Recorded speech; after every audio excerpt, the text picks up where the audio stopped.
To be fair mga idol ay injured daw po si Haliburton kaya underwhelming o malamya ang pinakita niyang performance sa Game 5 ng finals at maaapektuhan din nun ang Game 6 syempre kasi currently ay game time decision daw po ito. Most likely makakapaglaro siya pero malamang ay hindi po 100%. Allegedly, dito po sa clip na ito nangyari yung injury ni Hali. Nag-drive siya kontra kay Chet tapos kahit walang contact ay nadapa na lang siya. Matapos kasi noon ay may limp na siya. Dito mga idol, wala naman po akong nakikita na parang hirap siya. Siguro hindi nga lang din natin nakikita talaga pero may iniinda na pala siyang sakit. Pero ang nangyari kasi ay naging easy shot to. Napabayaan siya ni Hartenstein sa tres kasi ayaw niya tong umatake papasok. Clean look na nga to talaga pero wala siyang naipasok na field goal dito sa Game 5. Dito naman ay good defense lang din sa parte ng OKC, lalo na ni Alex. Nasabi na natin to sa iba nating mga video regarding the series. Maraming may kayang bumantay kay Haliburton dito sa OKC at isa na po si Alex Caruso dito talaga. Hindi rin kasi nagsisik ng contact itong si Hali. Pinakitaan lang ng weak fake spin na hindi naman bumenta kay Caruso tapos pinasa na sa iba. Then ang hindi ko nga trip dito kay Haliburton ay ganyan, tumatabi siya sa gilid para makadiskarta yung big niya.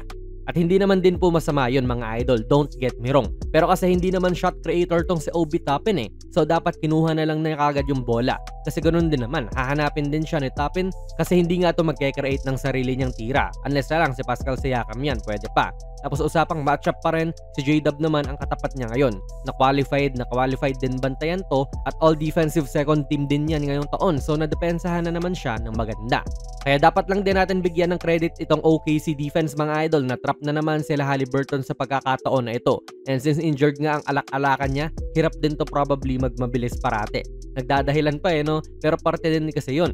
Though ang main reason ay yung magandang depensa ng OKC talaga. Naharas na lang si Hali nang hindi siya nakakagawa ng good look sa kakampi niya. Tapos naubos na lang din ng oras. Dito nag-cut naman siya so medyo hindi ako sanay na ganitong si Hali ang receiver ng mga cut. Madalas kasi siya yung tagapase at ganun pa rin.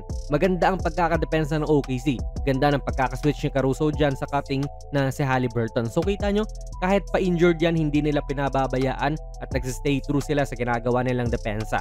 Another miss para kay Haliburton. Tulad sa iba nilang mga laro ngayong finals, nakukulangan talaga ako kay Haliburton sa mga ganitong drive. Dito kasi pwede siyang makakuha ng buwelo at kumpiyansa pero hindi siya gaanong nagda-drive kesa sa inaasahan ko sana.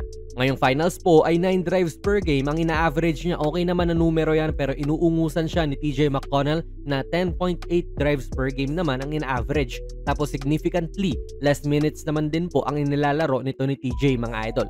Kaya mahirap din makascore yung Pacers kung yung best player nyo ay hindi nagiging agresibo.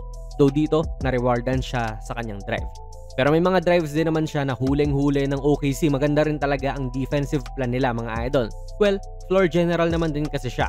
Lalo na dito sa open court. Dito talaga siya gumagana at best. Kaya hindi rin natin siya masisisi kung bakit sa half court ay hirap siya. Maybe ito ang something na dapat niyang hasain din sa off-season. Yung tipong dapat may tira siya na makakapag-dominate siya kasi na-expose dito sa finals na yung step back niya ay beatable and hindi rin siya mabilis gaano para maiwan yung mga defenders ng basta. Pero one of the best passers pa rin naman tong si Hali ng liga. Ganda ng no-look love niya rito. Nasabi na natin to dati na kung hindi magiging extra aggressive itong si Haliburton ay mahihirapan talaga ang kanyang team sa finals. At nakikita natin yan sa serye na ito. Lalong-lalo na noong Game 5 na hindi nga siya 100% healthy. 4.7 rebounds, 6 assists lang siya dito sa Game 5 mga idol at hindi po talaga ito acceptable mula sa star player nyo lalo pa at finals to. Kung ibang superstar yan, malamang kaliwat ka ng pambabash ang matatanggap niya. Si Hali kasi ang nagpapatakbo nitong makina ng kanilang opensa at kapag may diferensya siya, apektado malamang ang buong team. Kaya let's see mga idol kung paano masosolusyonan ng Indiana to sa Game 6. Ako rooting ako sa kanila na manalo para may Game 7 pa.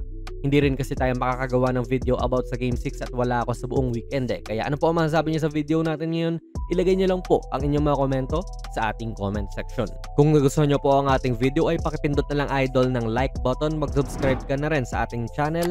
And ako nga pala si Jonas PB and as always, hanggang sa muli.